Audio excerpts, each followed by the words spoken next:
काफ़ी प्रदूषित हो गई है।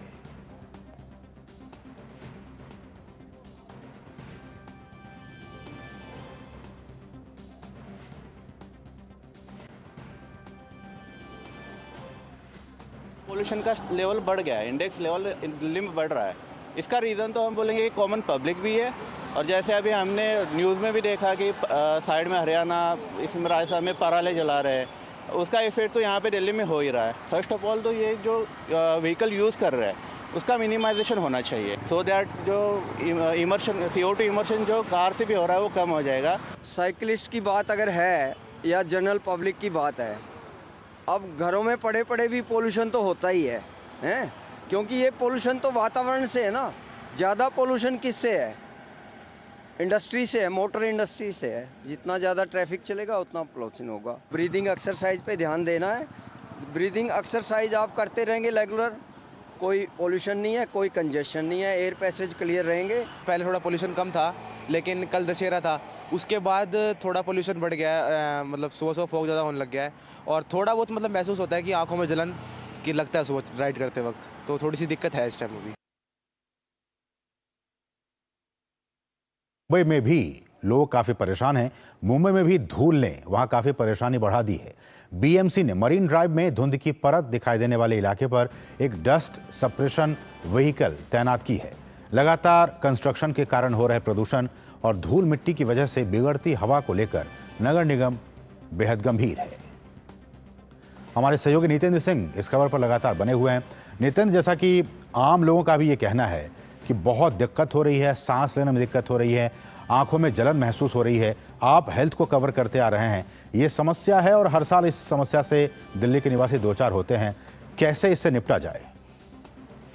देखिए, निश्चित तौर पर हम जानते हैं कि हर साल इस मौसम में ये दिक्कत आती है। इसके कई कारण हैं।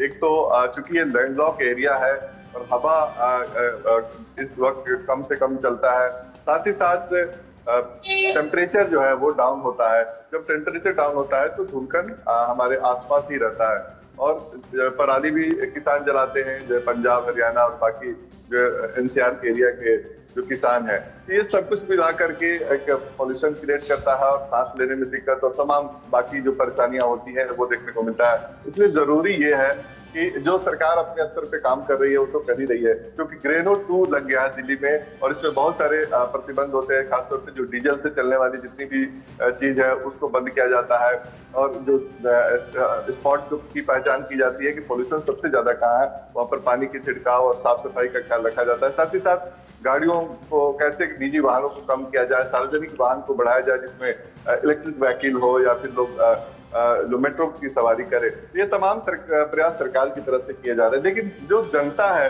उसको भी अपना ख्याल रखना होगा, क्योंकि इस मौसम में अगर जो सांस की बीमारी वाले लोग हैं, अस्थमा के पेशेंट हैं, बच्चे हैं, बुजुर्ग हैं, हार्ट के मरीज हैं, उनको खास ख्याल रखने की जरूरत है।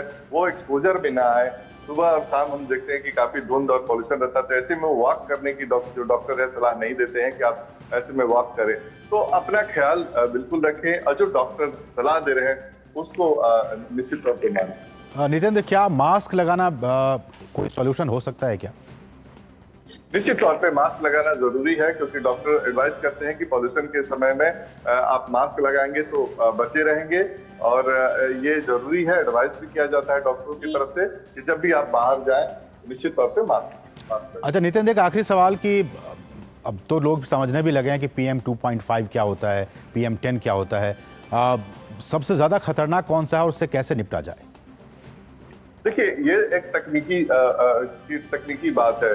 अगर पोल्यूशन है तो चाहे वो किसी भी स्तर का हो, तो वो अलग अलग लोगों पे अलग अलग असर डालता है। अगर सांस का मरीज है तो निश्चित तौर पे, अस्थमा का मरीज है तो उस पर ज्यादा असर करेगा, बुजुर्ग है उन पर असर करेगा, जो बच्चे हैं उन पर असर करेगा, हार्ट के मरीज है उन पर असर करेगा।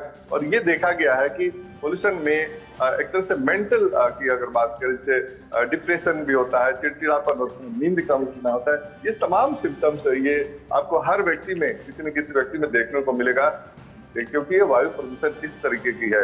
तो इसलिए जरूरी है कि लोग सावधानी बरतें, कोशिश करें कि ऐसे वातावरण में कम से कम एक्सपोजर में आए, साथ ही साथ मास्क जरूर लगाएं, और अपने आसपास पोल्यूशन ना करें, धुआं न, कोई भी चीज जलाए नहीं ताकि धुआं निकले।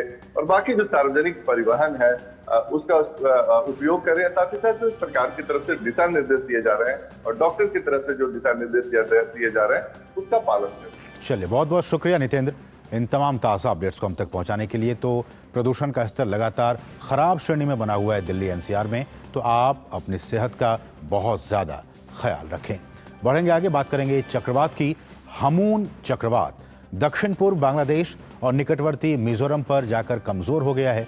इसके उत्तर पूर्व की ओर बढ़ने और अगले 6 घंटों के दौरान एक गहरे दबाव यानी कि डीप डिप्रेशन में और उसके बाद के 6 घंटे के दौरान एक और बार डिप्रेशन में बदलकर कमजोर पड़ने का अनुमान है।